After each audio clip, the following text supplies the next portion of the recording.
Bom, pessoal, dando início a mais uma semana de atividades, nós vamos continuar com o assunto enzimas, né? Nós vimos lá atrás toda a parte de cinética enzimática, né? Como a enzima faz para diminuir a energia de ativação do sistema, né? Para a formação daquele complexo ativado, né? E com isso favorece a formação do produto de forma mais rápida, né? Por isso que a enzima é capaz de aumentar a velocidade de uma reação catalisada, tá? Essa semana nós vamos trabalhar ainda com esse mesmo tema, enzimas, só que abordando algumas questões interessantes aí com relação ao mecanismo de ação, né, que as enzimas apresentam aí. Tudo bem? Então, falando um pouquinho agora de reações envolvendo dois substratos, tá? Muitas enzimas, elas promovem, né, a transferência de uma parte de uma molécula para outra molécula, né? Então eu já dei o exemplo para vocês que nós vamos estar trabalhando aqui, que é a hexoquinase, né? Lembra lá que a gente estava falando sobre o significado real do KM, né? E aí eu apresentei lá uma tabelinha para vocês mostrando que as enzimas elas apresentam KM, né? Que é a constante de Michaelis, diferentes para os substratos. E aí eu mostrei a hexoquinase, né? Que tem é uma enzima responsável pela transferência de um fosfato, né? Do ATP para a molécula de glicose, né? Fosforilando então assim a glicose, formando a glicose 6-fosfato, que vai seguir, né, para o metabolismo da glicose ali, tá certo? Então, veja só, é uma reação de transferência de um grupo, né, de uma molécula, que é o fosfato, para uma outra molécula, que é a glicose, né? Então, por isso que essa enzima ela precisa ter dois substratos, né? E a maior parte das enzimas que funcionam com transferência de grupos químicos de uma molécula para outra apresentam, né, esse tipo de interação com dois substratos diferentes, né, que pode acontecer de forma simultânea ou não. Tá? Então é isso que nós vamos ver agora. Quais são os mecanismos de interação dessas enzimas com esses dois substratos que ela precisa interagir para realizar, né, a sua catálise, promover a sua catálise reacional. Tudo bem? Então vamos lá. Pessoal, casos que envolvem, né, a interação de uma enzima com dois substratos diferentes, né, essa interação ela pode ocorrer de duas formas, né? A primeira forma seria quando os dois substratos, tanto o substrato 1 quanto o substrato 2, interagem com a enzima simultaneamente, né? Ou seja, ao mesmo tempo. Tá? Então nós vamos observar nesse primeiro caso aqui a formação do que a gente chama de complexo ternário, né? Ou seja, em um determinado momento a enzima vai estar ligada tanto no substrato 1 quanto no substrato 2, tá certo? E a formação desse complexo ternário, pessoal, ela pode acontecer de duas formas distintas. A primeira delas, desordenada, né? Onde a enzima ela pode se ligar tanto ao substrato 1 quanto ao substrato 2 primeiro, tá certo? Né? E depois ela forma o complexo ternário. Então, não importa se ela se liga primeiro no substrato 2 e depois no 1, ou se ela se liga no substrato 1 primeiro e depois no 2, né? Então, é uma forma desordenada, mas nós vamos ver a formação aqui desse complexo ternário.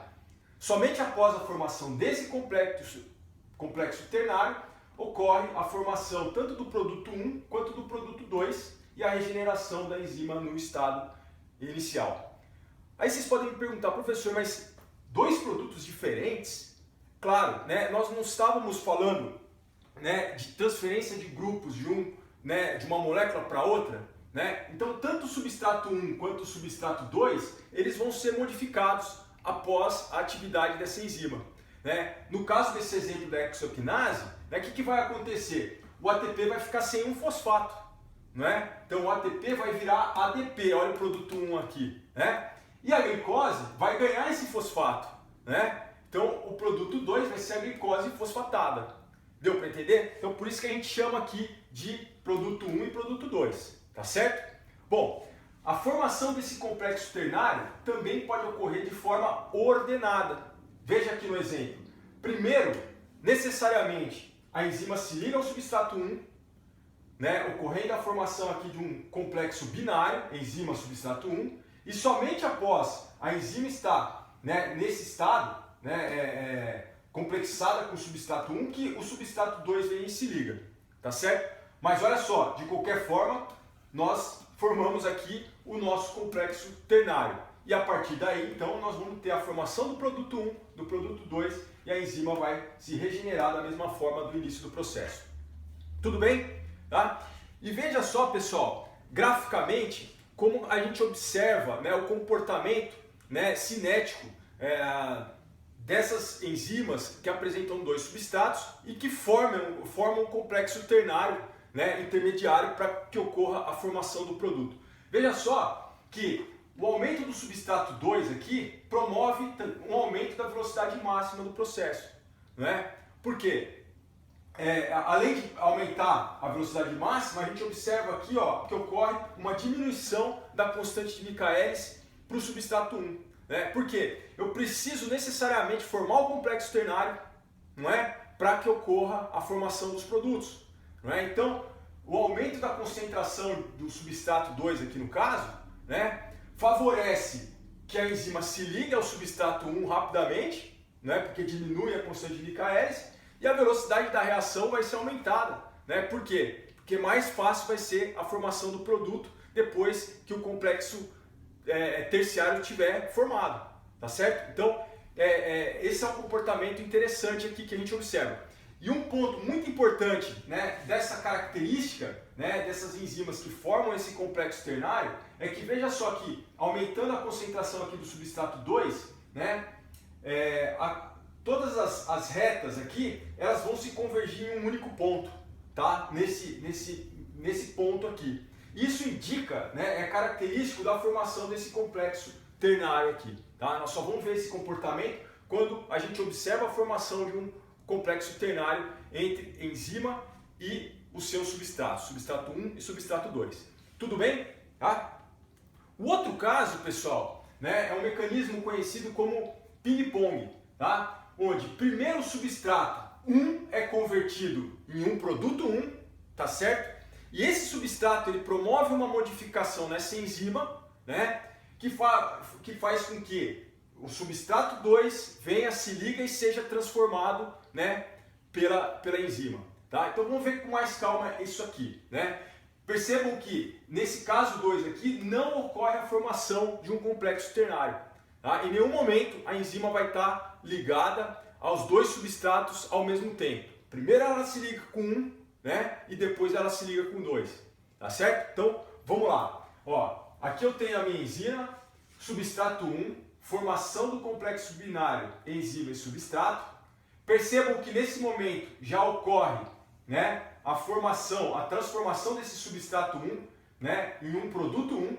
Né? E veja que agora eu coloquei um linha aqui, né, enzima linha. Por quê? Porque essa enzima ela foi modificada, né, temporariamente por esse substrato 1.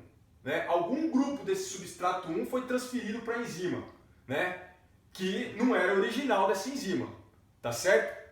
Bom, após a liberação do produto 1, né, eu tenho a enzima modificada aqui, veja que ela está com linha aqui, né, representando essa modificação, e aí sim entra o substrato 2, formando esse complexo binário, enzima modificada, substrato 2.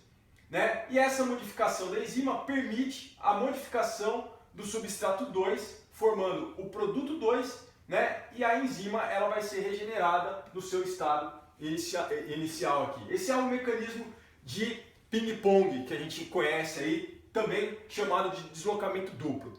E para ficar mais claro, pessoal, eu trouxe um exemplo, né? Um exemplo dessa enzima aqui conhecida como transaminase, né?